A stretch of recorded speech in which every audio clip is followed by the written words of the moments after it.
Hare Krishna, Hare so good. Krishna Krishna, Hare Hare, Hare Rama, Hare. Coming up. Jaya Radha Madhava Kunja Bihari Jaya Radha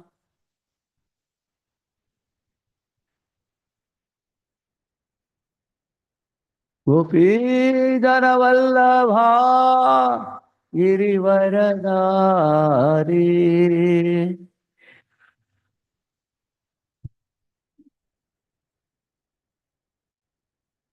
Yashodanandana Vrajajana Ranjana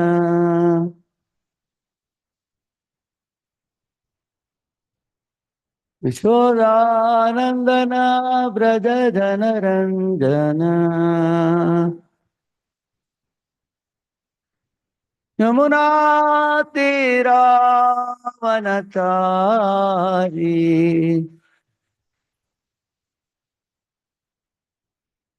Yamuna Tira Vanachari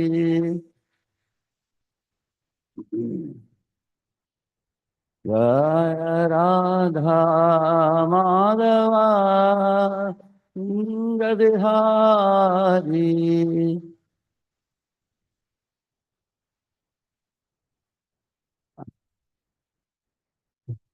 Hare Krishna Hare Krishna Krishna Krishna Hare Hare Hare Rama Hare Rama Rama Rama Hare Hare Hare Another chapter.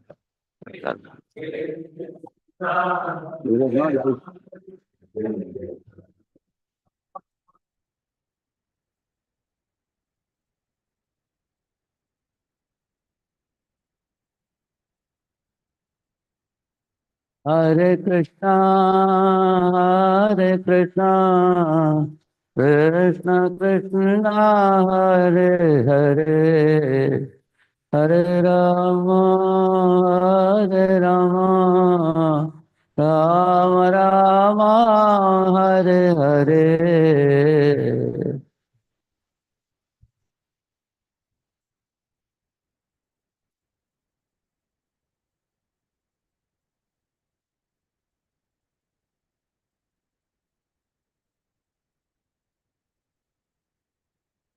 Look like this. Hare Krishna, Hare Krishna, Krishna Krishna, Hare Hare, Hare Rama, Hare Rama, Rama Rama, Hare Hare, Hare Krishna,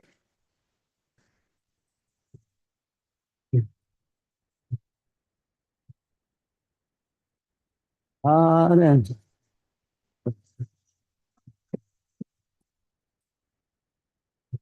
Hare Krishna, Hare Krishna, Krishna Krishna, Hare Hare, Hare Rama, Rama Rama, Rama Hare Hare.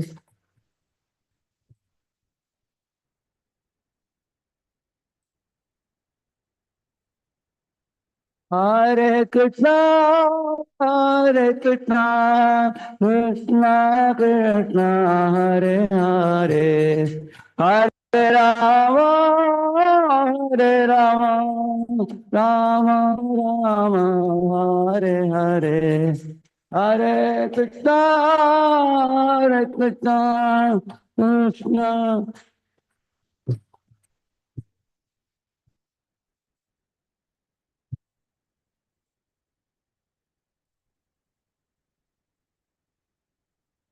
Hare Krishna, Hare Krishna, Krishna Krishna, Hare Hare, Hare Rama, Ram Ram, Ram Hare Hare.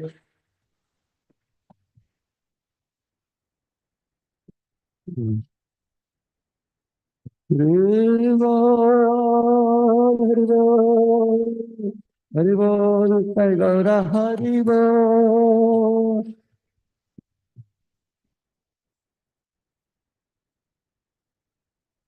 Jaya Jaya Mata, Jaya Bala Deva, Jaya Subhadra, Jaya Sudarshana.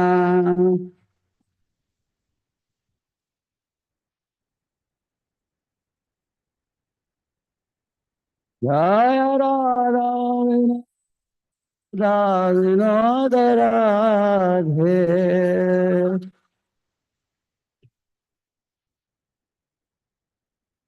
Jaya Prabhupada, Jaya Prabhupada, Prabhupada, Srila Prabhupada.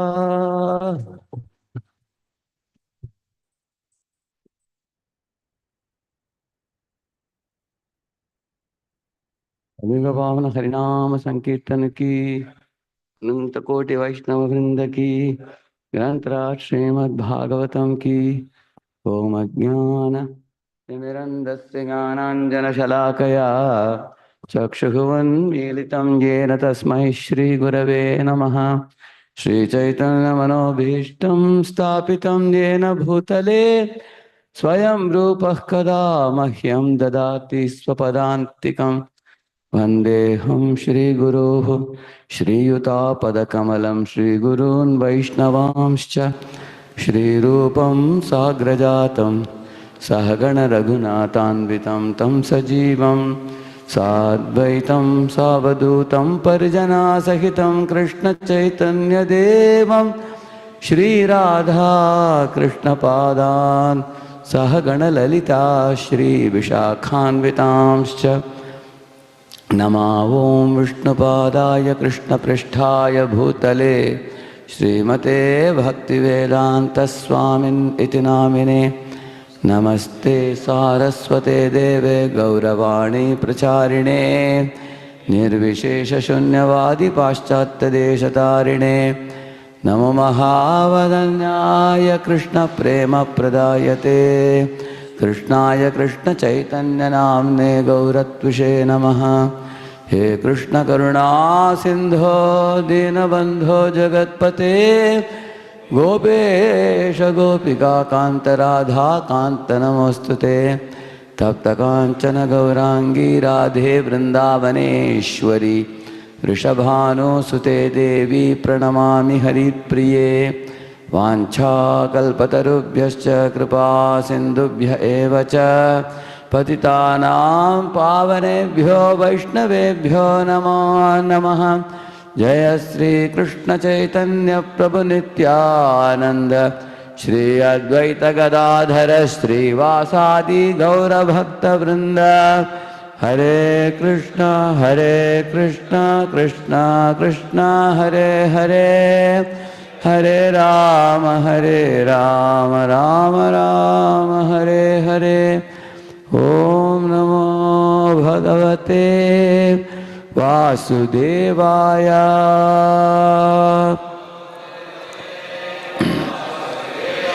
ओम नमो भगवते वासुदेवाय।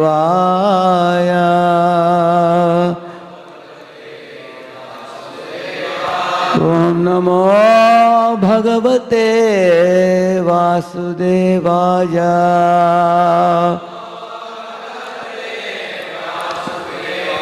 Narayan Naranam namaskritya naram chaiva narottamam devim saraswatim vyasam tato jayamudiraye nashtaprayeshva bhadreshu nityam bhagavata sevaya bhagavatyuttama shloke bhaktir bhavati naishtiki Krishnaya Vasudevaya Devaki Nandanaya cha Nandagopakumaraya Govindaya Namo Namaha.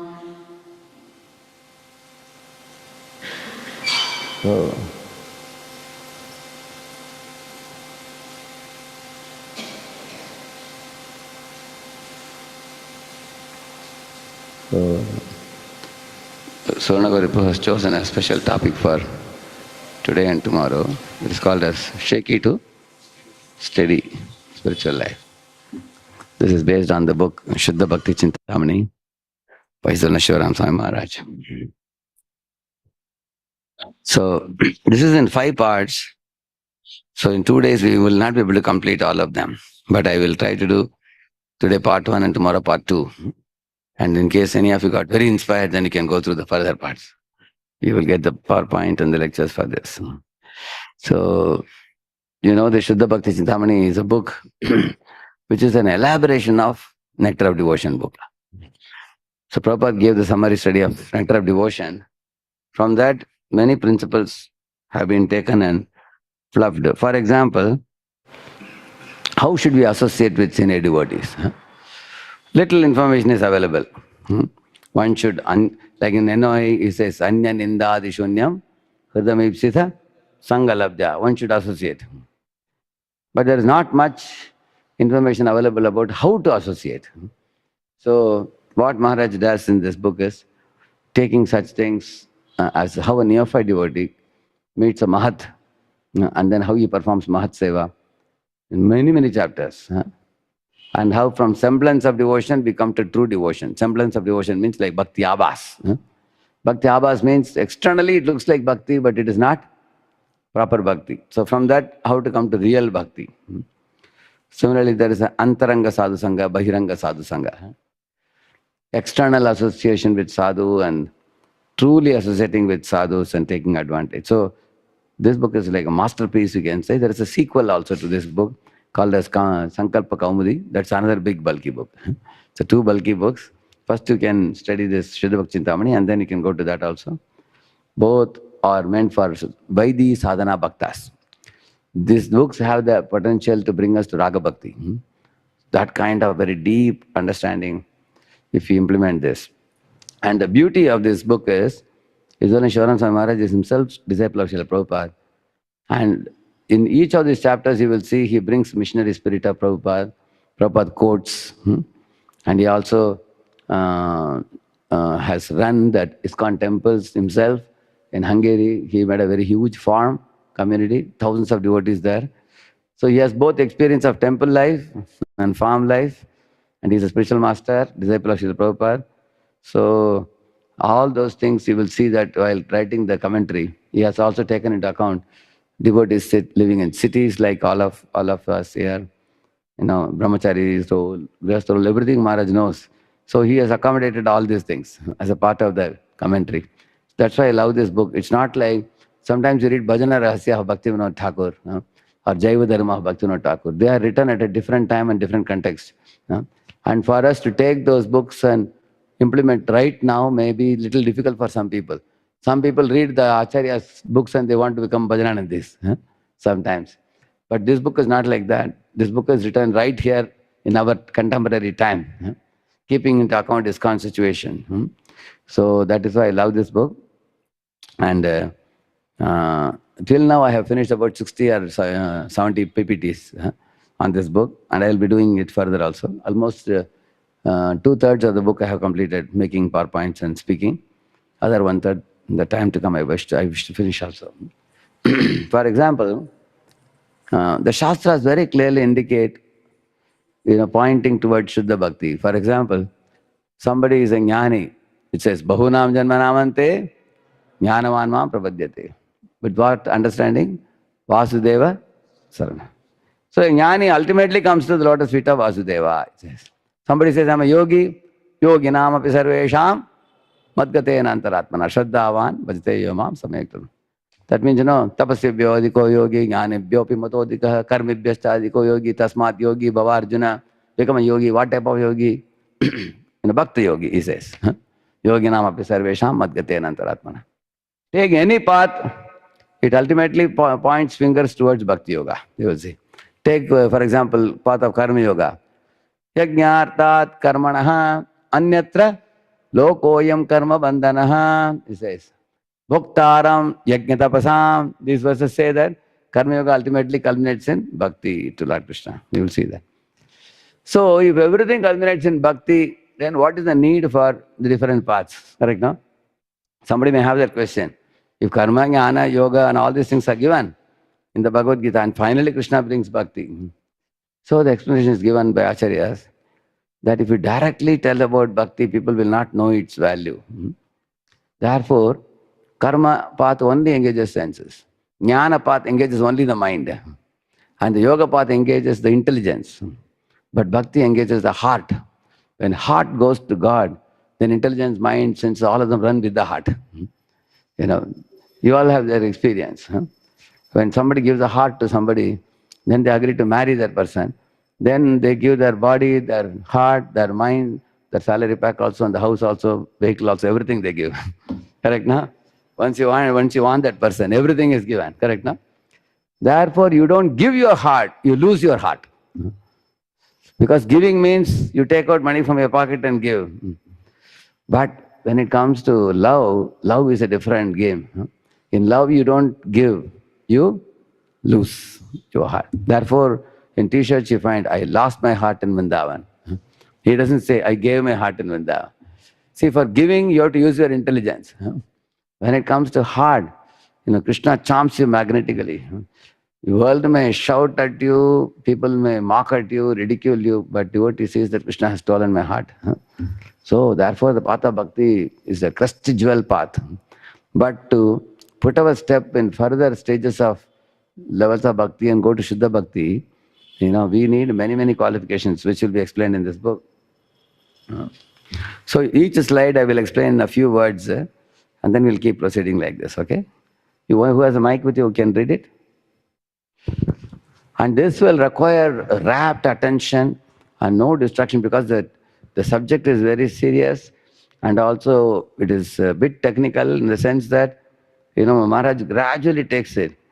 This is not a casual class, so one has to be very attentive, otherwise you will miss out as you go through the slides. Yeah, read it. Why follow Question? brahmachari grahastha dharma? Fruitive workers follow the path of varnashrama dharma. Of these workers, some are ignorant of the purpose of the Vedic social system and follow it merely as tradition.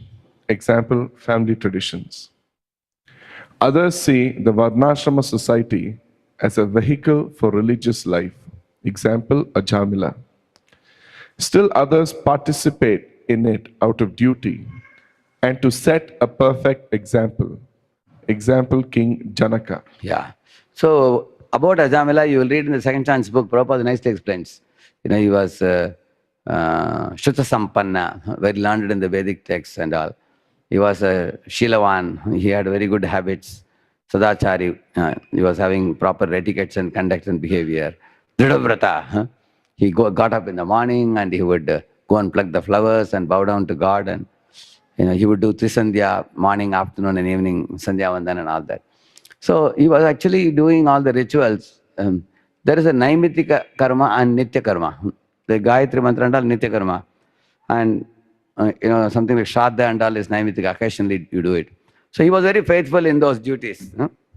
So many people, even today, parents want to put a sacred thread for their child at a certain age, in ISKCON also, correct? No? Because people know that if you give a sacred thread and then teach the good behavior, children will pick up, correct? No? People have that desire to see that. So there are, in Gita also, Lord Krishna says, this is duty and I must do it. Because the Vedas say it. This is Sattva-guna. In Sattva-guna, one feels that no matter how difficult this duty may be, I have to do it. One will do it. So Ajamila was like that. And then King Janaka, there is one verse Karmane vahi samsiddhim mastito janakadeha lokasangraha mevapi sampashyan kartumarhasi. So Lord is saying that, Janaka Maharaj was liberated, but still he did the duty of the king. So he's quoting his own example of his father-in-law, because he was such an ideal devotee, Janaka Maharaj. You know, See how he was, it is said he was not having any attachment to wealth or the followers or the post or the position or the fame or the name, anything. But he still thought that I should hold this post and use the post. It's called a healthy possession of power. Healthy possession of power means you don't want anything out of it. You want to use that post to facilitate others in going back to God. In fact, all of us have to play a similar role. If you are a mother, you should facilitate your child to go back to Krishna like Suniti did. If you are a father, you should facilitate your sons to go back to Godhead like Rishabhadev did. Whereas Hiranyakashipu, he didn't facilitate Prahlad, he wanted to exploit Prahlad. You can see in the same manner, Suruchi, she wanted to exploit Dhruva. So he was using his post to facilitate the praja by protecting them, administrating law and order, keeping thieves and rogues under control, and giving them welfare activities like food, clothing, shelter, and building temples, and giving praja an opportunity to practice education, culture, devotion, to go back to God. That is Janak Maharaj. So in this way, why the brahmachari grihastha dharma is required, the varnashram dharma is required. Now in ISKCON, Prabhupada has already successfully instituted 3 out of the 4. Brahmachari ashram, grihastha ashram, and sannyasa ashram. As soon as you put a person in one ashram, like I am wearing saffron, brahmachari ashram, immediately the rules, regulations come. You should stay in the ashram of Guru. You can't stay comfortably outside. You should follow the order of Guru. You should rise early in the morning. You worship the deity. Go out and distribute books. Go for preaching. And treat all women like mother. Immediately all the Lakshman Rekhas are drawn for a brahmachari. Similarly, grihastha. A grihastha should worship deities at home. They should invite sadhus to the home and cook bhoga, offer to Lord and distribute prasadam to all the people. And they should take advantage of sadhu sangha. They should keep away from bad association. And they should earn the money by honest means, not by cheating. And they should always give substantial amount of their earning in charity. Prabhupada says 50%. When you get shocked by hearing that amount, at least one should give 10-20% at least to Lord's service. One should give charity. Just as brahmacharis have to control their senses, grihasthas control their senses by giving charity. And those who don't give charity, grihasthas or brahmacharis, those who don't control their senses, both of them become slack in spiritual life. So therefore we have brahmachari ashram rules, grihastha ashram rules, sannyasa ashram rules. So when Chaitanya went to Shantipur, many of the devotees were crying. They said, you come back to Navadip and live with us and everything. And then Mahaprabhu said, if a saintly person is encircled by his relatives, and is living with mother, father at home wearing saffron, whole world will laugh at him. They will say that what kind of sadhu is this? You took a order of a monk and you are sitting at home. You are supposed to actually go from place to place. There's a saying in Hindi, Bhakta Pani Ramta Sadhu. You have to be moving like a river. A moving river never gets contaminated. Stagnated water stinks. So a saintly person should always be preaching, traveling, doing missionary activities. One moment he should not become attached to anyone and anything else other than Krishna. So in this way, brahmachari, grihastha, ashrama, all these dharmas are given. So from that platform of piety which I told you, about Ajamila, Janaka, how do we rise to spirituality? Yes, Prabhu. How to rise from piety to spirituality. Materialistic persons attached to a specific role in the social structure have faith in the efficacy of the Varnashrama system. Their piety is in their obedience to the divine regulations set forth by Sri Krishna. Yeah. There are 2 verses in the 16th chapter. Jas shastra vedamutsrajya vartate kamakarataha nasa siddhim avapnoti nasukam naparam gatim. He says in this verse, if somebody abandons the scriptural rules and regulations, he will neither be happy in this world nor in the next world, he says. That means even for materially to be happy, one has to follow the scriptures. Modern day society doesn't follow the scriptures, so materially also they are not happy. You can look at people, there is so much money in their pocket, but their heads are stressed, and the relationships are broken, and their bodies are unhealthy. That's because they are not following any rules and regulations. What to speak of life after death? They don't know, they are gliding down to hell. So this was a pious person is convinced in the heart that God is a father. If you follow his path, we will be happy.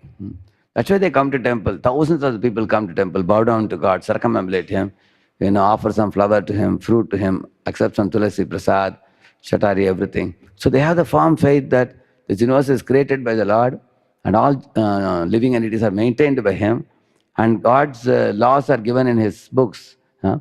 Like it is said, Maya Mugdha Jivarna hi Swata Krishna Jnan Atayeva Kripaya Koila Krishna Veda Puran. Seeing the conditioned soul suffering in this world, God has given the scriptures. Scriptures are word of God. And if I follow the word of God, I'll be happy. This is the conviction of a pious person. And then there is another verse Krishna says, Tasmat Shastra Pramanam Te Karya Akarya Vyavastitau. What to do, what not to do is given in the scriptures. So you will know how to discriminate. What to do, what not to do, what is good, what is bad. Therefore, pious person, see the word materialistic person is given. This materialistic person actually in Vedas means karma kandi, not the modern day materialistic person. Modern day materialistic person is the Dvipada Pashu, two-legged animal. Whereas when you say materialistic person in Vedic times, he is a follower of Vedas, but for his sense gratification. So what is the difference between a sense gratifier in the Vedic terms, sense gratifier in the modern terms? Many modern day sense gratifiers are atheistic fellows. Just eat, drink and be merry and go down to hell. Whereas the Vedic materialistic person is a person who is, he may be following Varnashrama and he also wants to do pious activities for getting some material benefits. Putra Bhagyam, Dhana Bhagyam, or some very good yield in the field and all that. Go ahead, Prabhu. For them, religion is a means to perfect their social and familial obligations. And therefore, they place themselves. See, for example, familial obligation includes Vivaha Yajna. Say your father has got 2-3 daughters and 1 or 2 sons. His family obligation is that he should raise the daughters carefully without them being abused by anybody from the childhood up to the marriageable age. And, and then hand over that girl to a boy in Kanyadan. Once it is done, like my father had 3 daughters, So when he would give one daughter in marriage, there would be tears in his eyes. I asked, why are you crying? My duty is over now. At last I handed over to a good boy. Now he will take care. So many parents, they feel that it's my great responsibility to protect a girl, like eyelids are protecting the eyes. Because two-way protection is required for women. Other men should not abuse her, and she should not behave loosely with some men and degrade herself and others. Two-way protection has to be given. And then handed over.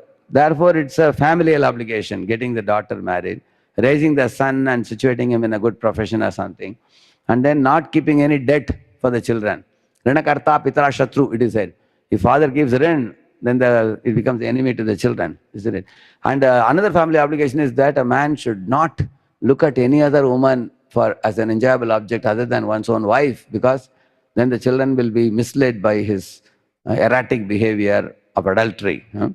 So he has to uphold the character to set an example for his children. And he should do his religious duties. All this is familial obligation, yeah. And also he has to give charity to Brahmins. There are 5 types of yajna. Ndri yajna, bhuta yajna. Ndri yajna means in society he has many relatives, friends who are helping him, so he has duty towards them. Similarly, Atiti Satkar is also Bhuta Yajna. Sorry, Ndri Yajna. And then Bhuta Yajna means cows are giving you milk, a cat is keeping rat away, and bull is tilling the land, helping you. A horse is giving you a ride.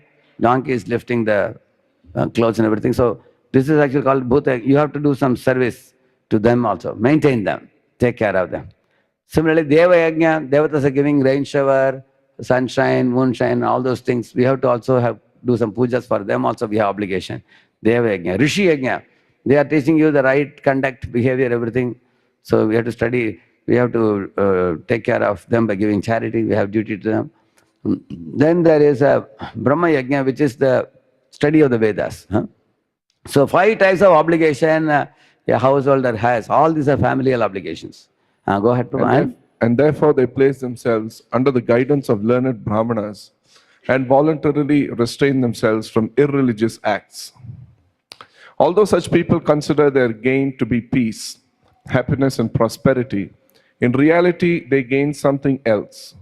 Whether they realize it or not, the real reward for their piety is their increased eligibility for spiritual life. Yeah. So,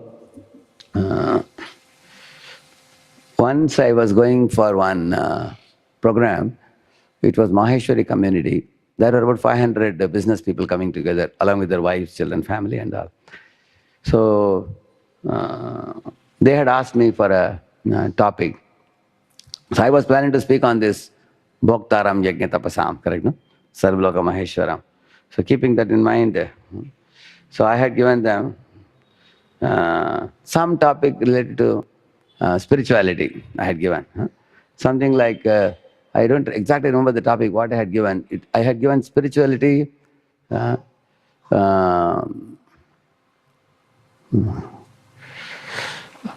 Actually, I had mentioned that it's a topic of spirituality for attaining eternal love, something like that I had given. So they had changed the topic and they printed another poster. I said spirituality for endless love, something like that written. They changed the topic. I saw the poster. They had sent me by WhatsApp. They said spirituality for prosperity. They changed it. Then I asked the organizer, sir, why you changed the topic? He said, see, all our men are businessmen. They are looking to hear from you how they can expand their business. And then he also said, we are calling you because we are going to give them a garland of empowerment because they are a part of our community. And we want to keep the community together. You teach our children how to respect the parents and teach our businessmen how to remain pious and not indulge in sinful activities. And also ultimately give us blessing that we will flourish in our business and make a lot of money. For that we are inviting you. Very honestly, they said that. I said, what about going back to Godhead? He said, that can come later. Not now. We will see later. So that is why these people generally think that, the gaining peace, these are good people. These are not bad in one sense because they want to know what the God has laid, what is the path He has laid for us. We want to live properly. They don't want to do sinful activities. And they are also very concerned and worried that the families should not get scattered away because of irreligious activities. Everything gets spoiled. See, if a man is not remaining within his family structure, is disturbing another woman, the family gets broken. Similarly, if a woman is not of good character, then other families are disturbed also. And children are not obeying parents, they go in wrong path, then everybody's head is disturbed. So therefore, they want some kind of religious training program by which they can experience peace, happiness, and prosperity. Yeah. Next slide.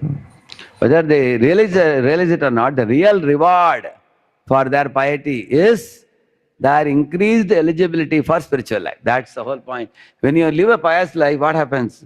Step by step you grow. Gradually a stage will come when we will be ready for spirituality. Yeah. What to do if I am not frustrated with Maya? Any of you have this problem? A good number of devotees say this.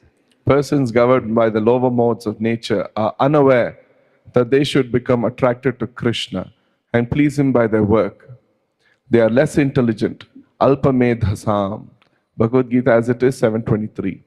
Krishna does not condemn such persons, but He recommends that they follow the Vedic injunctions and worship Him according to their individual nature. Tavat karmani kurveta na nirvidyeta yavata mat kata shamanadav va shraddha yavan najayate. Follow the varnashrama system of dharma, artha, kama, moksha, this path, until you come to a point where you develop a firm faith in hearing and chanting process, which is Bhagavata Dharma. That's what Krishna, because Bhagavata Dharma is Pancham Purushartha.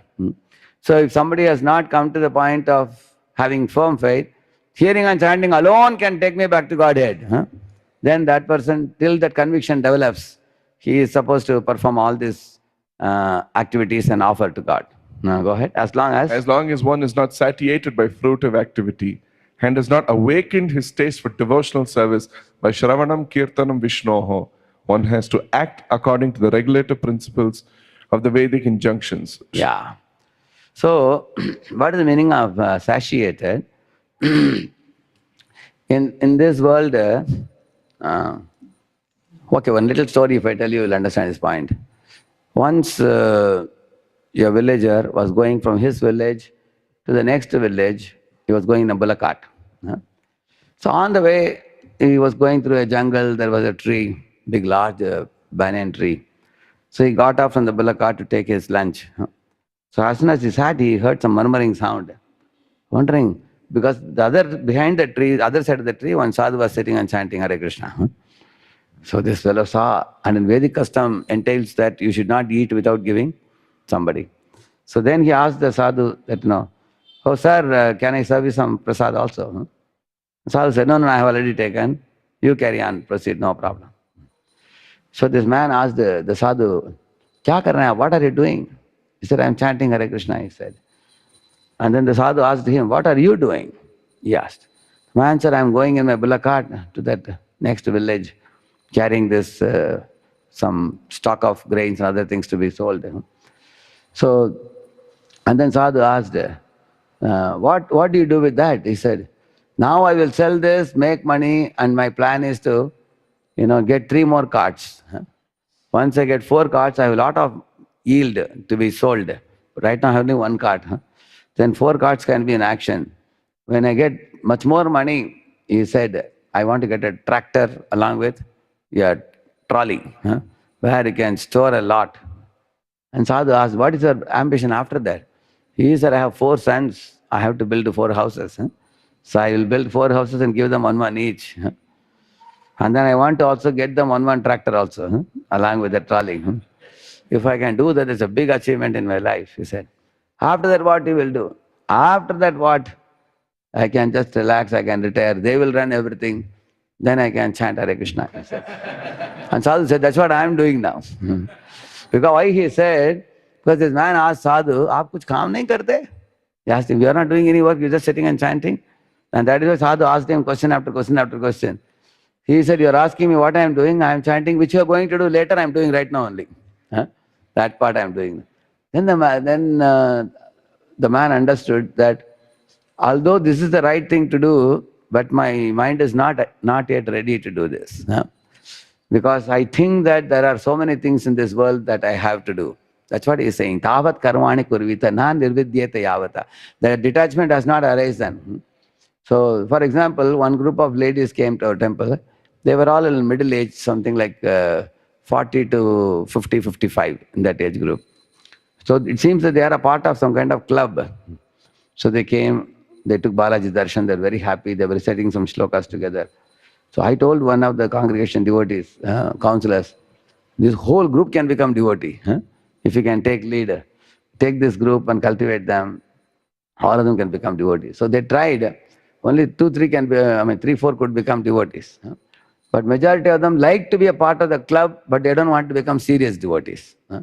Because they have kitty parties, they discuss many other things also. They say, we don't want only Krishna.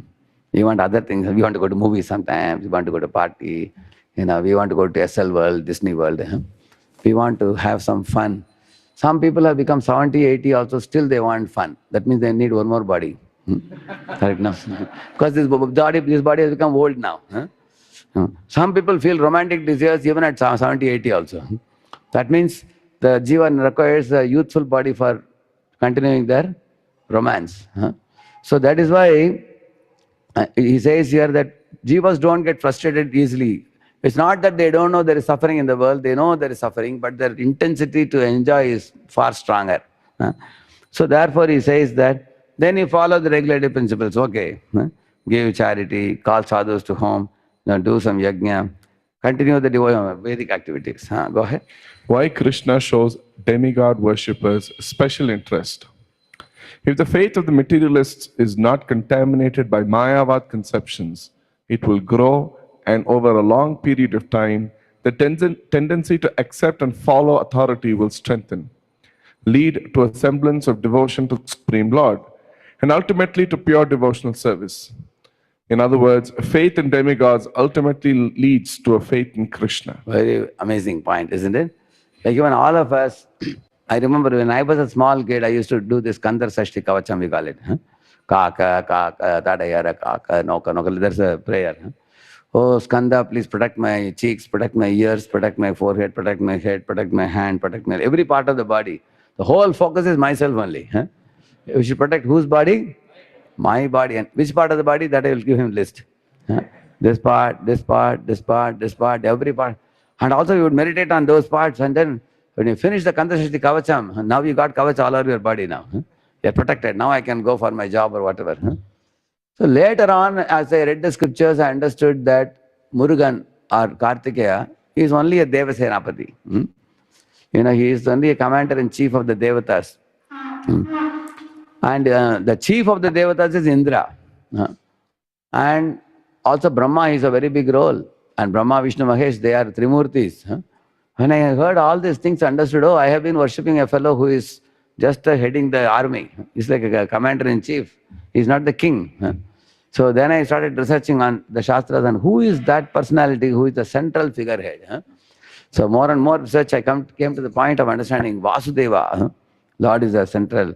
Yam Brahma Varunendra Rudra Marutas Tunvanti Divyaistavai Vedai Sanga Padakramopanishadair Gayanti Yam Samagaha Dhyanavastita Tadgatena Manasa Pashyanti Yam Yogino Yasya Antam Navidu Sura Suraganaha Devaya Tasmai Namo. You will see yogis are meditating on Vishnu Murti form in the heart. And similarly, the Devatas are all going to Brahma, and Brahma is taking them to the Dugdha Sagar, milk ocean. There again, they are all praying to Lord Vishnu. That means Vishnu must be superior. Otherwise, why all Devatas are going and praying to him? You know, he must be superior to all of them. Not only that, all of them praise the Lord also. Yam Brahma, Varunendra, Rudra, and all these things are said. Like there is a prayer, you know. Sachaturmukha Shanmukha Panchamukha Pramukha Kila Daivatama Ulimane Sharanagata Vatsalasara Nidhe Paripalaya Mamrisha Shailapate. So these verses say that Chaturmukha, Panchamukha, Shanmukha, they are all worshipping the Lord. So some people very much emphasize on Shiva's supremacy. Actually, Shiva is an expansion of the Supreme Lord for a specific purpose of samhar. When there is destruction, he comes into picture. And the 11 Rudras reside in 11 places. And those areas are allotted to him.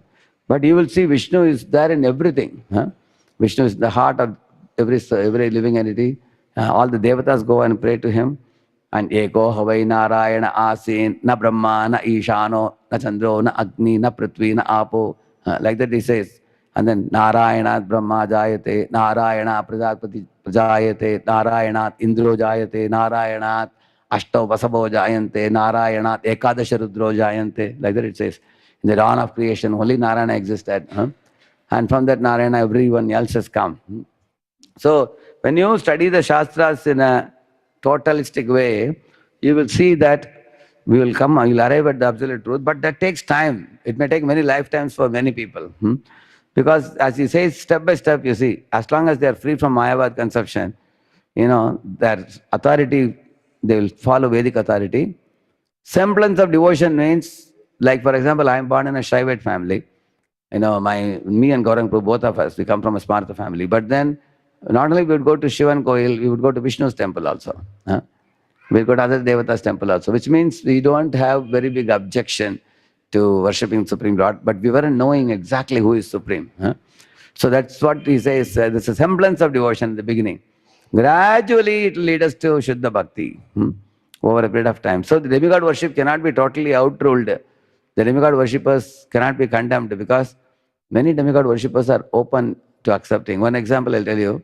In one of our NITs, the college was celebrating Ganesh Chaturthi. So these boys asked me, Prabhuji, they are inviting us to do some puja and everything because they know that we are all pious boys, you know, we are a group. So what to do? So I told them, you know, you take a Maha garland of Lord Krishna and then offer it to Ganesh. Ganesh is a pure devotee. So they offered the garland. So they cooked the halwa and offered to Krishna, and then that was offered to Ganesh also. Given. And then they distributed halwa prasad. You know, then they sat down and they recited this Brahma Samhita, full. And all the college boys and girls, they were amazed. My Lord, these boys are reciting so beautifully. Whole Brahma Samhita. And they did Hare Krishna Kirtan. And that is Ganesh Chaturthi. And they told two, three nice pastimes of, Ganesh, Kartikeya, and Shiva, Parvati relating to Krishna. There are some 4, 5 nice pastimes. They narrated that, and that's how Ganesh Chaturthi was celebrated. And the college asked them, can you please help us with every festival? Because they don't know what to do. The only thing they know is put a big picture and put one garland and then offer one flower, bow down. That much people know. Beyond that, many of them don't know what is to be done, what is to be spoken. They have no idea. Kali Yuga has become very ripe now itself. So, therefore, we can take advantage of all these festivals to bring people to Krishna's lotus feet gradually. Go ahead, Prabhu. Next one. Therefore, Krishna shows demigod worshippers special interest, and as a super soul in their hearts, he steadies their faith so that they can devote themselves to a particular deity. Yeah. Bhagavad Gita. He says that Sataya Shraddaya Yuktas Tasyāradhanam ihate Labate Tatak Kaman Mayaiva Vihitan Hitan. What he says?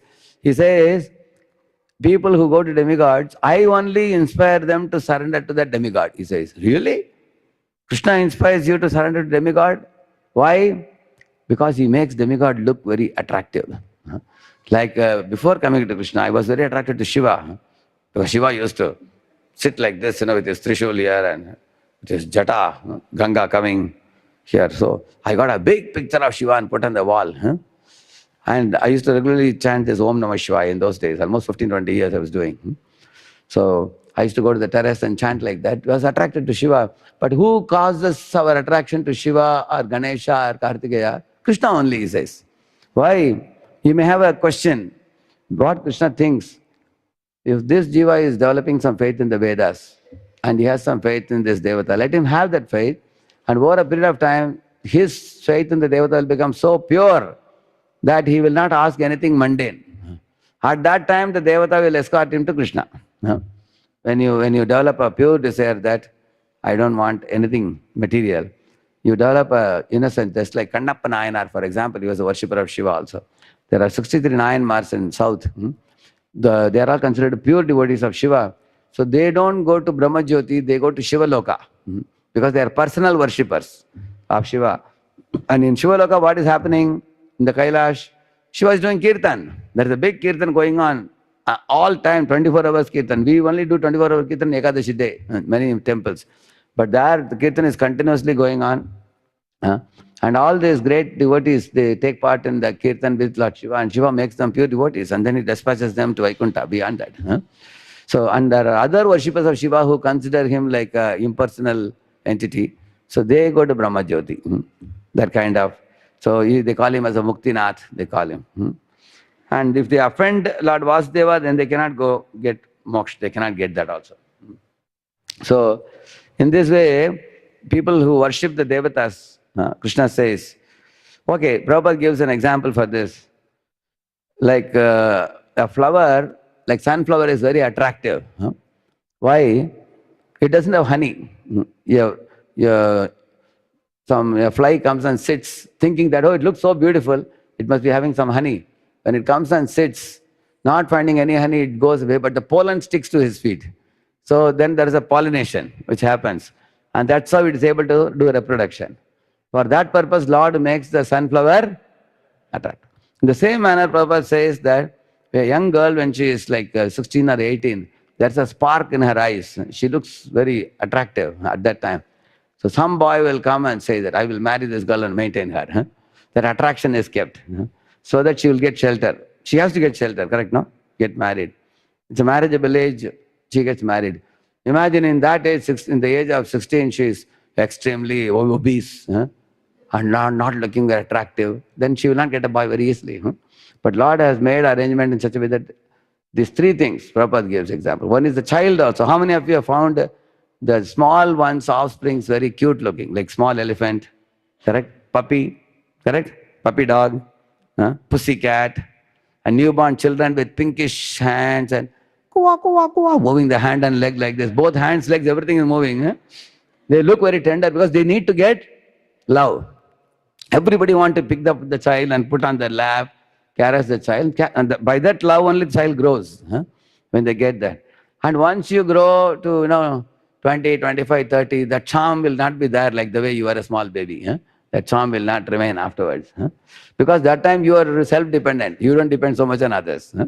You stand on your own leg. So God has kept in the baby, in a girl, and in a flower attraction. That attraction is kept for that, so that they will get attention, and they will get shelter. They will get protection. They will get love. In the same manner, Lord makes the demigods attractive so that people will follow the religious duties for material benefit from them. So they will do that. That way, the atheist becomes a religious follower of a demigod. Then, a religious follower of a demigod, eventually they get purified in that relationship. Then they are brought to Krishna. It's a stepping stone. Yeah. Then why did Srila Prabhupada preach so vehemently against it? In Kali Yuga, the Vedic system has all but vanished. There are no longer qualified brahmanas to guide people, no longer the security for society based on varnashrama to facilitate the long-term cultivation of faith. Mayavad philosophy has stolen from the people knowledge of both the demigods and Krishna. Materialism has distracted ordinary people from adhering to religious codes. Under the circumstances, the acharyas have discarded demigod worship as ineffectual. Srila Prabhupada voiced the same conclusion and strongly encouraged people not to disrespect the demigods, but to worship Lord Krishna directly. See, every word is chosen word. Huh? If anybody attentively reads this book, he has not wasted also any words. Huh? Everything he speaks is like chosen words. Huh? He's saying, in this age, what is happening? The Vedic system has vanished. Nowadays, many places, they even make this Shirdi Sai Baba's temple. Our Shankara Math had a terrific, objection to that. At one point of time, they were planning to make a huge temple for Shirdi Sai Baba, and Shankaracharya took it to the court. Matter went to the court, and he objected. He said, he is not an incarnation like Lord Vasudeva, Krishna, Rama, or somebody like that. You cannot make a only temple for him. And finally, the court also declared that they cannot make the temple, and they didn't make it. It was supposed to be made in Shirdi, I think. So, but in other places they made temples, you must have seen. See, a temple for a great acharya is not a problem, but in that temple there should be Lord also present. Correct, no? Like for example, here Prabhupada is sitting here, and he is taking darshan of Radha Vinod. And he is taking darshan. So I also wanted to go to Shirdi Sai Baba temples and request the organizers that please kindly keep Radha Krishna on this side. Your acharya can sit, no problem. He is a devotee. He himself said, Sabka Malik Ek. So you should ask your master, who is that Malik? And the Malik, he says, is Krishna. So put Krishna at a higher pedestal above him, let him also sit. Instead of giving a place for Krishna, you remove Krishna and put only the Guru and make Guru into God. Like that nowadays, many places, people are making Guru into God. There is one man and woman, husband and wife, and people worship them as God. If you want 5-minute darshan from them, 5 lakh you have to give. Yeah, there are people like that. In Bombay, Radha Gopinath was telling, there are 2 brothers and 1 sister in the middle, and they are claiming to be Jagannath Brother Subhadra. Just because in your family you got elder brother and 1 sister and then younger brother. So, and they put poster, and it's a very famous fellow, so many people are going. So Radha Gopinath said, what kind of so that is why Kali Yuga people are, it's an age of cheaters and the cheated. Therefore, there is no security of a proper varnashrama nowadays, because the joint family system has broken now. It has become nuclear families. And people are not following proper brahmacharya. Boys, girls are roaming alone together, roaming together in the bikes. They are not following proper brahmacharya vrata. And grihastha vrata also they are not following properly. How many marriages are ending in divorce? How many people are having extramarital relationships? And also they are not giving charity, nor are they studying the Vedic literature. Nor is everybody going to temple. People are going to cinema theaters, they are not going to temple. So the whole varnashrama system is torn to pieces in this age. And adding insult to injury, this Mayavadi gurus, they go around talking around saying that, I have not come here to tell you that I am God. All of us are God, they are saying. Everyone is God. I am God, you are God, everyone is God. They are bluffing, and they are stealing the people's faith in the Vedas and devotion to God. Therefore, Mayavadi, Krishna Paradi. Mayavada Bhashyasunula Hoya Sarvanash, he said. And another big, great enemy is the materialism. It has completely distracted ordinary people. Earlier, materialism was outside in shopping malls and this and that. Now, materialism is in your pocket in the form of a smartphone. Most of the people are glued to the smartphone, and the smartphone brings the garbage of the entire world into your head. In one moment, you just click, you can switch it on. So there is so much rampant materialism with all these terrible enemies all around us. Materialism, Mayavad, no proper Varnashrama system. In these situations, Prabhupada said, directly Prabhupada vehemently protested that don't waste your time, because if you are worshipping demigods, what will happen? For performing Dharma Artha Kama, you will take many lifetimes. It's a gradual process. It may take 100, 200, 500 lifetimes, which you can afford to do when? In the Vedic times. Because in Vedic times, like any of you saw the Chanakya movie, when Chanakya is walking on the road, everywhere he is hearing Vedic chant in the background. There are many, many Gurukulas. When in 1700, Gauranga Prabhu was once announcing, in 1700 or 1800, in India there were like something like 8 lakh or 12 lakh Gurukulas. Now where are those Gurukulas gone? Nalanda University, many scriptures were burned for 6 months by the invaders. And also all the Gurukulas were shut down because they knew that Gurukulas are generating intelligentsia, very intelligent children. So the Gurukulas are shut down. Now the country has become bereft of such auspicious activities. Therefore, in this way, if one takes demigod worship, it will be ineffective and one won't be able to come to the step of Shuddha Bhakti. That's the point. Therefore, Prabhupada said that demigods are fit to be respected, but you can't afford to make them so important that you forget the path of pure devotional service. Prabhupada therefore called this path of ISKCON as a crash course. In one lifetime, finish it, and therefore go back home, back to Godhead from Bhuloka to Goloka straight. So this is called as a one-stroke method. You board the lift here and go to the 100th floor directly. Don't go through Karma Yoga, Jnana Yoga, Ashtanga Yoga, Bhakti Yoga, step by step. How does Sadhu Sangha transform us? Srila Prabhupada narrated the story of Sanatana Goswami and the touchstone to illustrate how in the Vedic social system, with strong Vaishnava association, demigod worship led to a semblance of devotion and ultimately to pure devotion. This, yeah. Shiva's 2 types of kripa, Sakapata, Akapata. Once a Vedic Brahmana worshipped Lord Shiva to acquire the greatest treasure. The Brahmana thought he could be happy by religious means, but Lord Shiva did not want his devotee to entangle himself further in the cycle of birth and death. One day, Lord Shiva appeared before the Brahmana and told him that Sanatana Goswami would give him the greatest treasure. The Brahmana rushed to Vrindavana and informed Sanatana Goswami of Lord Shiva's order.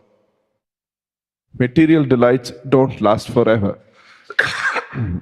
The Goswami at once went to a nearby heap of refuse, retrieved something from it, and handed it to a Brahmana. He told the Brahmana that it was a touchstone, the most valuable thing in his possession. A touchstone is a divine stone that turns anything it touches into gold. The Brahmana was overjoyed to receive it, but soon wondered why anyone would keep such a treasure in the refuse. Intrigued, he inquired further from Sanatana, "Is this touchstone really the greatest treasure you possess? Give up to go up." Sanatana then instructed him in the temporary nature of material objects and the eternal blissful nature of devotional service. He offered to give the Brahmana his greatest spiritual treasure, but only if the Brahmana was willing to discard the touchstone. The Brahmana did as he was told, and Sanatana gave him Krishna's holy name and pure devotional service, truly the greatest of treasures. Signs of Sadhu Sangha's influence. In the beginning, the Brahmana was a demigod worshipper, ignorant of the path of pure devotion. The fruit of his properly worshipping Lord Shiva was contact with the great devotee, Sanatana Goswami. As the first effect of Sanatana's company, mixed devotion appeared in the Brahmana's heart, for he had surrendered to the Goswami to acquire wealth. But once the Brahmana had acquired the touchstone, The Brahmana became further purified by continuing to think of the Goswami as well as receiving the Goswami's transcendental teachings. This gave the Brahmana pure faith and eventually pure devotion. See, this slide is the most important slide. Because he says here, first he was a demigod worshipper, completely ignorant of the path of Shuddha Bhakti. And what is the fruit of worshipping Shiva? Shiva directed him to a pure devotee. That is step 2. Then when he went to that pure devotee's place, at first when he observed Sanatana Goswami that, oh, Sanatana Goswami is very renounced. He is just wearing a loin cloth and a kantha, the gamsha kind of thing. And he's having a bead bag and chanting. He's very detached. Every day he lives under different trees. He's just eating some chickpeas. He's living a very renounced life. He appears to be cheerful and happy. So the very observation of the saintly person, his conduct, his behavior, his speech, his jollity in devotional service, his freedom from material attachments, all these things he got to observe. And then that was one observation. Another thing, he faithfully followed Shiva's guidance. Shiva told that he'll give you some gifts, so he went and told him, Shiva told me to approach you to acquire wealth. So when that Brahmana gave that touchstone, when Sanatana Goswami gave to that fellow, while he was returning home, what was his contemplation? Why did he keep this in the refuse if it is something very valuable? I can touch anything and make it into gold. That if everything can become gold, it is so valuable, so much money, but this fellow is not attracted to money. That means he must be having something. That thought haunted him. So he was not happy and satisfied with gold all around. So he decided to go back. So this is the way sadhusanga works. When people see that I have everything, still I am not happy. He has nothing, still he is happy. Then people want to find out what makes this fellow so happy. He doesn't. There is one Odisha. They have one nice phrase. They say "Sabutyagive takupaino, takupaive sabupaimo." He says that when one gives up everything of this world and goes to Krishna, then Krishna says, since you have given up everything and come to me, I give myself to you. He says, Smarataha pada kamalam atmanam api yachati. That is told by Sudama's wife. She's telling that if somebody remembers Krishna, he gives himself to his devotees. And when one gets Krishna, then one gets everything, he says. Because everything is a subset of Krishna. Everything is within Krishna. That's what happened to this fellow. He became purified by repeatedly remembering the Goswami. Like when I took saffron and shaven head, and then I was in the ashram, I went home for the first time. So my sister saw me and saw me in that first time. Of course, naturally there will be tears that now that you've taken saffron, now you will not see us anymore. I said, no, not like that. ISKCON is a Vaishnava organization, we can see family members, you can come to temple, I can see and everything. So later on, they started chanting, my sisters. But one time when I went home, next time, they told me, our chanting is increasing because we always think that you are like Lord Chaitanya, shaven, dancing always. Dancing and singing and going and preaching everywhere. So remembering you, we were also inspired to increase the rounds. They were saying, we also wanted to chant and become serious in devotion service. So this is the preaching. Preaching is not only sitting and giving a lecture. You will see that people remember the devotee. It's the same with many Matajis also. They had somebody, some senior Mataji who was like elder sister. Similarly for men also, somebody who is senior mentor. Their character, their behavior, their sincerity, their seriousness, their devotion, their simplicity. These things enter the heart of the younger one, and then it keeps haunting them in a positive way. And then that keeps purifying them. They don't even know how they're getting purified. And over a period of time, they also get up in the morning, they also wear tilak and they also wear kantimal. I want to copy whatever they're doing. Then you develop that desire. So in this way, he eventually became a pure devotee. Yeah. Yes. When is Varnashram considered dead? This is the effect of a saintly company. Truly, the greatest treasure of the Varnashrama system. Without Sadhu Sangha, the Varnashrama system is merely a physical framework unable to bestow spiritual advancement. It is like the perennial automobile body of which Srila Prabhupada so often spoke, a body that has no value without the driver's soul. Which means Varnashrama without Shuddha Bhakti is like a car without a driver, which means the car doesn't move. Huh? Therefore, Lord Chaitanya Mahaprabhu said, Yeha Bahya, useless. When Varnashrama was quoted, what Chaitanya said, Yeha Bahya, it's useless. But then he quoted the next level, Ramananda Rai quoted. He said, Jnane prayasamudapasya namantayeva jivanti santmukharitam bhavadiyavartham stane sitashutigatam tanuvan manobir ye prayasho ajita jitopyasitais trilokyam. So when he quoted this, here he says first line, Jnane prayasam udapasya. One should kick away speculation, mental speculation. Jnane prayasam udapasya namantayeva. One should submissively bow down to Krishna and the sadhus. And then jivanti sant mukaritam bhavadiya vartam.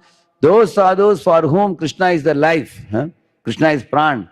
And the shastras are like a mother, and Krishna is the father. The shastras are dedicating hand to Krishna. So that becomes for them their, like we say, livelihood. You say, no, you go to a company and earn money. And any man will fear that I should not be laid off from the job. Similarly, devotee fears that Krishna should never reject me. If Krishna accepts me and I study the Shastra, this is my real life. Like he says, Matchitta Madgata Prana. Like for a fish, water is life. Similarly, for a devotee, Krishna and sadhus are life. So then one sits down and hears from a sadhu, and with body, mind, words, he surrenders. That is Shuddha Bhakti. So when he told this verse, Mahaprabhu immediately said, yes, yaha haya, he said. That means, this is it. Aage kaha ar, he said. Tell me further. That means Mahaprabhu accepted Varnashrama with hearing, Shravanam, and which is what is ISKCON. In ISKCON you find, we follow Brahmachari, Grihastha, Sannyas and all. Now Vanaprastha also we are introducing now, it's coming up now. So you follow these four ashramas, and the icing on the cake is pure devotional service in the form of Bhagavata Dharma. Like every morning there is Bhagavatam class, hearing and chanting. And there is Pancharatrika Vidhi, worshipping the deities. So Pancharatrika Vidhi, Bhagavata Vidhi, accompanied with Varnashrama. This is the one accepted by Lord Chaitanya. Importance of Sadhu Sangha. In this regard, Raghunath Das Goswami says that even Vrindavan is empty without the presence of great Vaishnavas like Rupa Goswami. How much more vacant then is the Varnashrama system without pure devotees of the Lord?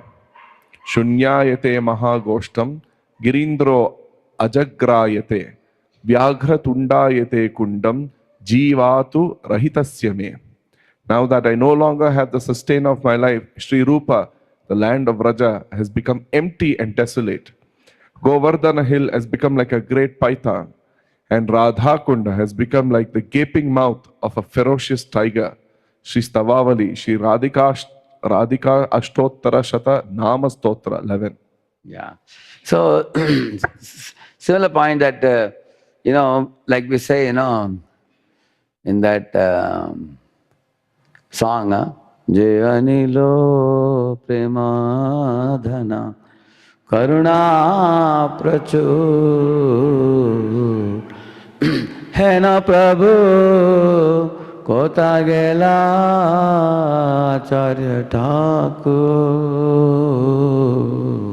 In that he says, Pashane Kutibo Mata Anale Poshivo. Like that he says, So he says, I am breaking my head on a stone because without the Vaishnava association, the world looks like a dreary void. Like that he says. Finally what he says, Se Sabha Sangira Sange Jai Koilo Vilas Se Sangana Paya Kande Narottama Das, he says. So he says that by getting that association of devotees only, my real soul will get nourished and I will blossom. Otherwise, without that Sangha, I will perish, he says. So, many a times we may not know the value of sadhu sangha due to our materialistic propensities. Because the materialist doesn't feel the need for a sadhu sangha. Like you see, actually need the most. For example, if any of us say, I don't get taste in chanting, then we need to chant more. At that time, but we don't get taste also. How many of us experience? Correct, now we say, I want to chant lot of rounds, but we don't have taste.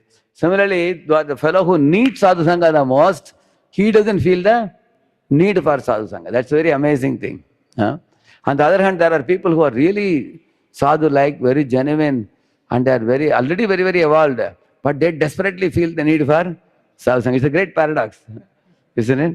Those who are good souls, like for example, there are students who hear every lecture and they make notes and they preach very nicely, they bring so many people, but they always cry that, Babuji, I have no taste. On the other hand, there are boys who actually have no taste, but they think they are great souls. Very amazing world we are living in. So, therefore, first of all, it's very important for us to feel the need for sadhu sangha. And that fellow, that businessman who went to Lord Shiva, he also didn't know what is sadhu sangha. But who directed him? Shiva. Lord Shiva guided him to sadhus. Then he developed attraction. Yeah. Bhakti in ignorance, passion, and goodness. The path leading to pure devotion is graded according to the devotee's relative freedom from the modes. Dominated by ignorance, the lowest stage, devotees tend to be lazy, to oversleep, to give up easily, to break the rules, to make foolish mistakes, and so on. See, 5 things he says in Tamaguna. Laziness, lethargy, alasya, and nidra, oversleep. And what is pramad, madness? That means, they start chanting, they give up chanting. Sometimes they follow 4 regs, sometimes they don't follow. Sometimes they have double standard. When they come to temple, they will have dhoti, kurta, dancing, wearing tilak, everything. Outside you will find they will be wearing colorful dress, going to a movie and doing some double standard, correct? Like a chameleon. A chameleon, on the tree it is brown, on the grass it is green. So in this way they break the rules very easily. And they make foolish mistakes. So in this way, this is the tamoguna. And then? Dominated by passion, they are apt to over-endeavor, cultivate separate interests, be too attached to results, fight unnecessarily with others, and change services often and whimsically. One Ayurvedic doctor told me, he also said he has 3 types of patients, Satoguni, Rajoguni, Tamoguni. He said, what is it? He said, Satoguna patients are the ones who have real patience to take the medicine that I gave regularly, and they get well also very easily. And the passionate patients, they take medicine, when they get little well, they don't continue. Or they keep hopping and jumping from one doctor to another, just like they change channel in the TV channel, they change. This doctor, that doctor. Little they try, they don't follow properly, was telling. Similarly, here he is saying, and over-endeavoring and bhinnadrik, cultivating separate interests, attached to results, and fighting with other devotees, quarreling with others, and also whimsically changing from one service to another. Why? Because they always keep thinking, which service will bring me more fame? Which service will make me a popular devotee? They're hopping and jumping like that. So it's a passionate service, yeah. Dominated by goodness, devotees are inclined to remain secluded, be thoughtful, regulated, knowledgeable, happy to the point of self-complacency, and to think themselves better than others. These people remain secluded means what? They can just sit in a room and read hours and hours, make some notes and contemplate on what they read and speak it to others. They're very satisfied in that, and they're very regulated in their eating habits, sleeping habits, time per cow, time per sow. They're very prompt in that. And they're very knowledgeable, they're wise, and they're also happy. But the problem is, sometimes they may be so self-satisfied and happy that they may not do any missionary activities. Some other people, they're very Brahminical, but they don't go out and do something for the world. They say, if somebody has eagerness, they will come, they say. I used to go for one program in a hostel. Only 2 boys will be there, the 2 boys in the same room. They will sit for the class. I would say, where are the other people? You didn't call. Every week we are supposed to get 15, 20 boys. They will say, Prabhu, everybody knows Prabhu. Thursday you come, and this is the room. We give prasad also. And if they want to come, they will come. Unfortunately, Prabhu, they only want to come for prasadam at the end. So I told them, see, if you are not ready to go and call, give me pant and shirt, I will wear and go and call. Then I am going to. When I said that, they said, no, we will go and call. Because these fellows, very nice tilak they wear, they chant, they do Mangalarati, they are very happy and satisfied, but they don't feel the need for making others Krishna conscious. That push is not there, drive.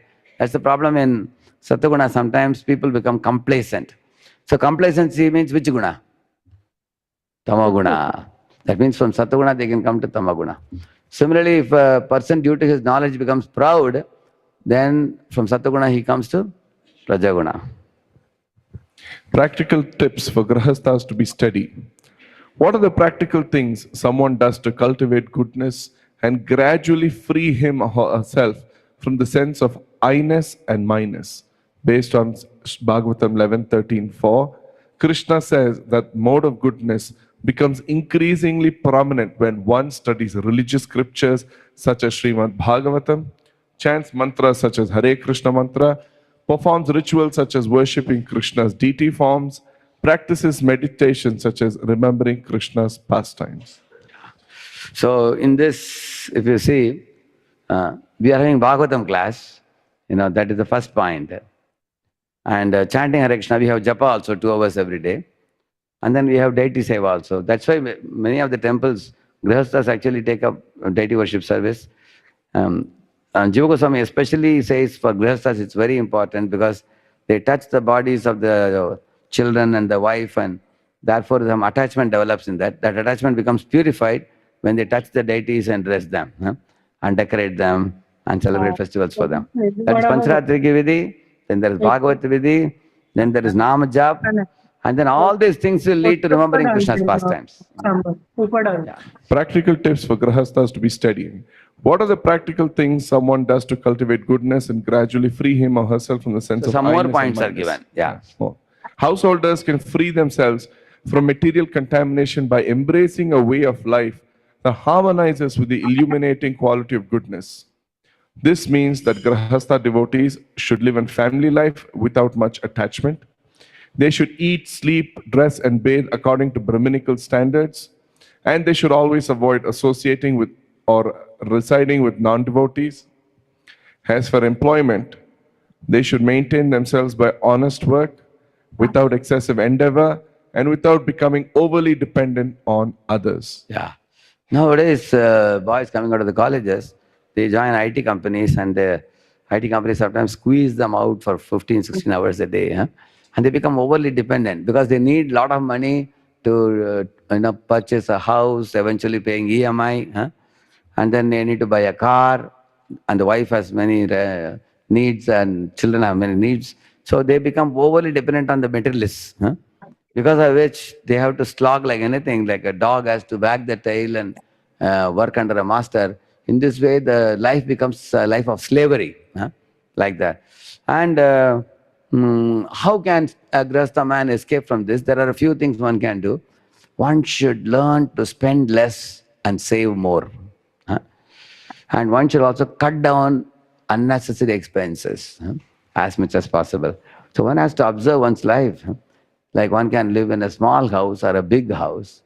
Or are you dressing for covering your body, or you want to wear branded clothes? So if you want to wear branded clothes, you have to slog hard to make money. Do you want a car to commute from here to your company, or you want to also show the car to other people what car you have? See, showing off requires more money. But going from here to there, even if you have Maruti car, it is enough. But if some people say, how can I, what, Prabhuji, I am a manager in a company, how can I go in a Maruti car? According to my position, I have to have a bigger car, bigger post, bigger car. So in this way, many a times the problem is in our own mind only. We want to eat out, eat costly. Like for example, marriage anniversary day, some people think that it's such an important day that we have to go for some outing with children, and they spend like 40,000-50,000 rupees and come back. For that. Instead of marriage anniversary, you sit at home, you are in the home, you call some Vaishnavas, do some reading of Srimad Bhagavatam, do some kirtan, even just a few families who are very close to you, and then give them some prasadam. Everything is over in 2,000 rupees. You saved 38,000 rupees. Isn't it? Of course, somebody, when I say this, people say, Prabhuji, you are a brahmachari, you can't understand all this. I am only giving you some idea for saving money, correct now? So, therefore, you say, actually, save money and cut down costs and keep your life simple. and always watch what materialistic desires are arising in my mind. How to maximize Krishna time, minimize Maya time. How to maximize Krishna's time? One fellow was telling me when he was near the temple, he had a house. Wife was coming and doing garland making, and she was stitching dress for the deity. And he was also distributing books in book table. Hmm. He was also distributing Balaji Laddu and all that. He would be doing service. Very ecstatic. Both husband, wife, children, all are ecstatic. But then he got a bigger job, paying more money. Here he was earning 45,000 rupees, and he was saving monthly, 10,000 rupees he was saving, putting it in a separate this thing, 35,000 they were spending. But when he got another job elsewhere, the 65,000 they were getting there. They were in two minds whether to go or not. But wife said, see, even with 45,000 we are saving 10K now. If 65,000 means how much it is? How much you can save? 30,000 we can save monthly. Quickly we can save and we can retire fast. So many people like the idea, they said. And some people told, but there are no devotees in that locality. He said, Prabhupada's books are there. And YouTube videos are there, they were saying. So they went. To their great surprise, 65,000 they got and everything got over.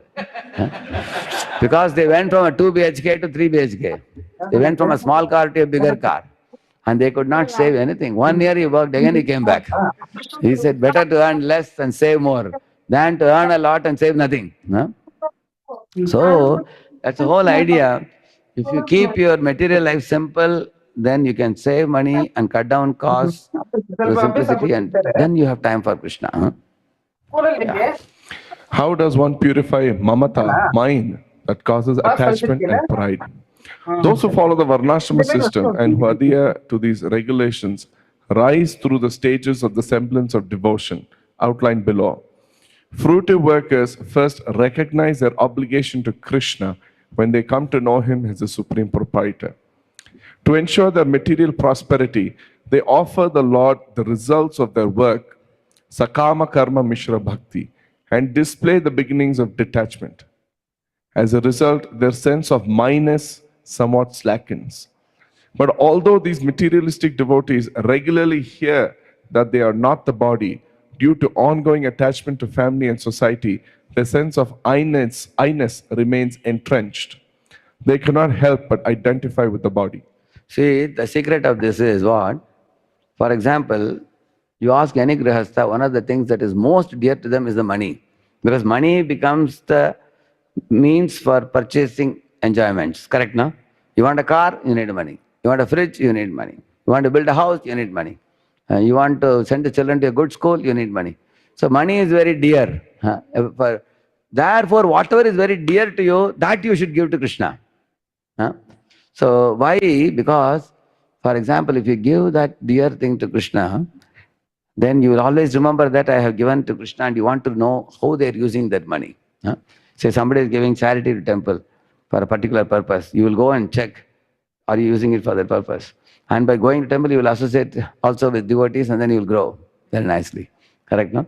Like one man, we had gone to one man to give some Janmashtami invitation, and that fellow was very strongly speaking to us that what are you guys doing? Christians are going everywhere and starting churches. You guys, are you not going and distributing books everywhere? We told we don't have a vehicle. We're looking for a good vehicle, we can go and distribute. So he had actually just now, the day before, he had purchased a sumo, which was standing in his house. Then he showed and said, okay, take this vehicle, he said. I said, when do you want us to return it back? He said, no, keep it for the temple. He said, I'll purchase another one. So he gave us. And because he gave his own dear vehicle to us, he would come every month or every 2 months to temple to check whether we are really using it properly.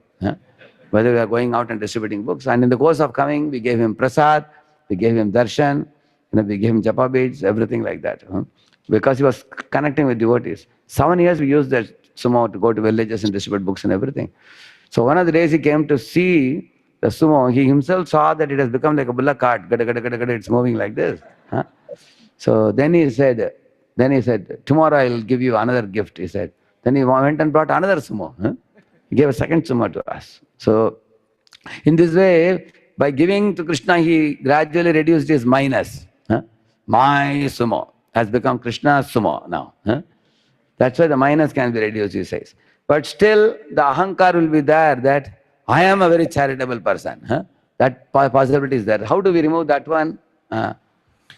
Next. Next, workers give up their motivation for personal gain and instead labor for the Lord out of a sense of duty. Nishkama karma mishra bhakti. Yeah. So the motivation for personal gain uh, is something which continues for a long time. For example, somebody cooked some item in the kitchen on Sunday and they served. They go around and asking people, you know, today how was the gulab jamun? They say, wow, I don't know who made it. So nice it was. They say. And then he said, for your kind information, I only made it. They go around and asking. So that means, there is a desire that people should recognize that I gave this or I did it. Some amount of that. That's why he is saying that also will gradually go away. Yeah. Second line. At this stage, both the senses of minus and I-ness diminish, but the identity remains unclear. The newfound role as Krishna's servant is solely in relation to temporary duties, not eternal service. Their surrender, though, has gone beyond that of selfish workers, because such nishkama karma yogis try to offer every act of life, not just their work to the Lord. This is called karmarpanam. Because the selfish worker earlier, he was just giving little fruit of his work. Like one fellow has a marble shop. So he gave us a marble for the floor of the temple. So he is giving a part of his business fruits to us. But he may continue his business and not immediately make any big progress. But gradually a person starts, offering on every part of life. Like I'm eating food, first I'll give it to Krishna and only then eat the food. I'm getting up in the morning, I'll first bow down to Krishna and pray to him that the whole day goes well. I'm earning money, I give a part of the money to Krishna service and sanctify all the money like that. I'm building a house, first I will call Krishna and do Griha Pravesh. Krishna occupies the house and then I also occupy the house. Every act of life, then it becomes karma arpana. Recognizing being servant of Krishna theoretically through knowledge. As dutiful devotees advance, they recognize that detached work is incomplete without attentive spiritual practices, such as studying scripture and chanting Hare Krishna. At this stage, the devotion is mixed with the cultivation of knowledge, nishkama karma jnana mishra bhakti. Here comes the point. See, earlier, the whole focus was, I want to give up I-ness and minus. So the minus gets dissolved, but I-ness doesn't go away. I was the first one to start this. Nobody else at the time was there. I did it. And if I am not there, things cannot go on. People speak like this, no? I am chairman of this, I am chairman of that, I am this, I people. I is like a big Mount Everest, like that. So this doesn't go away very easily, but when we start bhakti by these practices like chanting the holy name, reading Srimad Bhagavatam, worshipping the deity, and hearing Krishna's pastimes, and we realize that my Lord Krishna himself is so humble. He is riding the chariot of his own devotee. He is Partha Sarathi. He is bound by Mother Yashoda. Even in the pastime of Ashwatthama's Ashwatthama to be punished, Draupadi said something and Krishna agreed to bend his view. And ultimately, he was not, Ashwatthama was not killed. Krishna is very malleable by his devotees, flexible, bendable. He is so when we read Krishna's pastimes, our heart starts wondering, how is it that he is the Supreme Lord of millions of universes, he is so humble. Then his gentle behavior, humble behavior, his dealing with devotees touches the heart of anybody. Like I was in Calcutta, and there were 200-300 people attending one program. One boy asked, why is Krishna so proud? He asked. I asked, how do you say Krishna is proud? So he says, I am God. He says, Aham sarvasya prabhavo, matta sarvam pravartate, matta parataram nanyat, and all these things. Then I told him, yes, it is true, he is only God. If somebody is asking him, who are you? Then he says, I am God. He's just telling the fact. For example, I told that boy, say if you studied in IIM, somebody is asking you, where did you do the MBA? You say, I did in IIM. You can't say, why are you so proud? Because he did in IIM, you're saying, I did in IIM. Okay, where did you study your undergrad? I studied in IIT. Somebody says, hey, he's saying he studied in IIT, he studied in IIM. I think he's very proud. He's not proud, he's just telling the truth. Somebody, Arjuna asked, my dear Arjuna, who is God? My dear Krishna, who is God? And Krishna said, Arjuna, you're asking a question, who is God? I am only God. He says. But he has to tell the truth, he told her. If he doesn't tell I am God, then who else can find out? See, how will you find out sun? Will you find the sun using a hurricane lamp or a torchlight? What lamp is required to see the sun? What light is required? Sunlight only. So sun has to give light with which only we can see the sun. Krishna only has to tell the truth from which we can come to know he is God. There's no other way, I told him. And then I told this boy, say tomorrow you are working in Infosys or Microsoft, and then you become an entrepreneur and you start a very big industry, 5,000 employees you have in your company. Will you sit and drive your car, keeping one graduate engineering trainee behind in the seat? I asked him. He thought for a moment and said, no, I cannot do that. Why will I do that? He said, if I am a CEO of a company, I'll be sitting behind. I will put a driver to drive my car. Why should I drive? Then I told him, but Krishna is driving. He is Anantakoti Brahmanda Nayak. And he is keeping Arjuna behind and he is driving. So he was like amazed by that. Then I told him the Rajsu Yajna, Krishna was washing the feet of the sages. Everybody took other service. Yudhishthira Maharaj, he allotted different service to different people. Duryodhana wanted to be in the treasury to check what they are getting. And our Bhima, he was in the kitchen. Everybody has different service. Arjuna, he was only in guest reception, just welcoming the sages and putting them in accommodation. That was Arjuna's job. But Krishna took what service? Washing the feet. So when he heard these things, he said, oh, sir, now I agree. Krishna is not proud. He is really humble. He said, everybody clapped hands. They were amazed because the boy had a diametrically opposite understanding. So by understanding how Krishna is detached from name, fame, glory and everything, he promotes his devotees. Then devotee also will develop freedom from I-ness. Ahankar will go away. We will want to render service, but we will not want to show off that I am the one who did the service. Yeah, go ahead. As a result of their devotional practices, their sense of I-ness and minus diminishes further. But because their attachment to Krishna is weak, they still have no clear sense of their spiritual identity. Their sense of being Krishna's servant is more an ideal than a practicality. Yeah, some people say, I go to temple, I chant Hare Krishna, but still it's a vague idea that they are Krishna Das. We all know this. Jivar Sarupa Hoy. Theoretically we know it, but many times people identify themselves more with my mother, my father, my brother, my sister, my position in company and all those things. They don't recognize I am Krishna's servant. Recognizing I am Krishna's servant, but attached to sadhana and facilities, not service. Finally, when devotees revive the awareness that they are Krishna's servant, they reach a stage equivalent to the eightfold path of mysticism, Yoga Mishra Bhakti. Although they feel themselves to be servants of Krishna, they remain attached to their sadhana and to all the conditions that facilitate it, but in a way that obscures active service to Krishna. As a result, these devotees do not actively serve the deity or take up the missionary activities of Chaitanya Mahaprabhu's movement. He's saying like a yogi sits in the forest and meditates on Lord in the heart. Similarly, some devotees come to ISKCON temple, they will be very, very careful about their own reading, chanting, sadhana, bhajan, everything, but they will not worry about outdoor activities. We have to do Janma Sarthaka Kori Kara, Paropakar they won't do. They will only be focusing on Janma Sarthaka Kori, like that he's saying. That's the beginning stage. Two basic divisions of bhakti. Semblance of devotion, bhakti abhasa. So these are the steps today we learned today. The summary now. A. Follow Varnashrama rules and regs without knowledge of Krishna. B. Give results of their work to the Lord, but for personal gain, sakama karma mishra bhakti.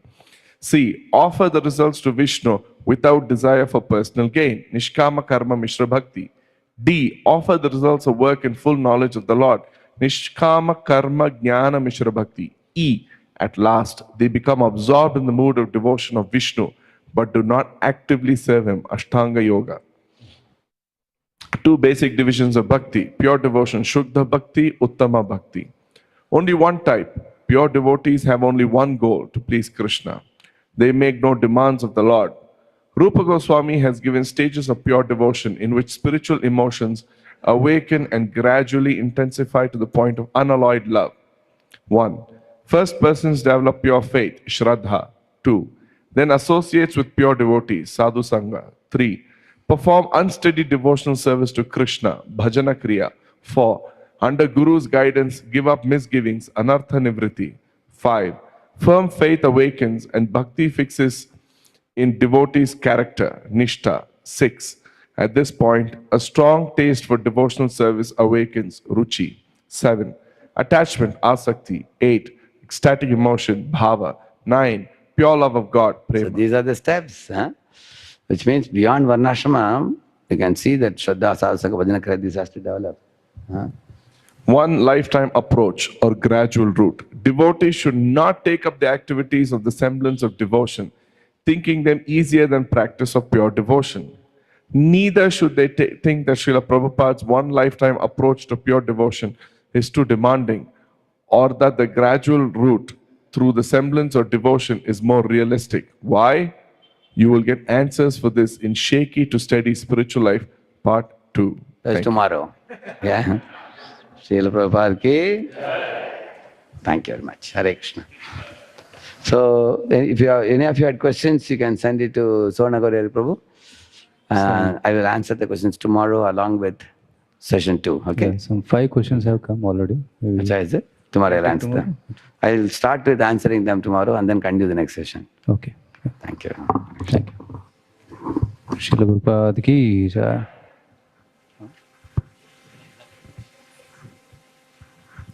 Hare Krishna. So tomorrow 8 o'clock this session will continue.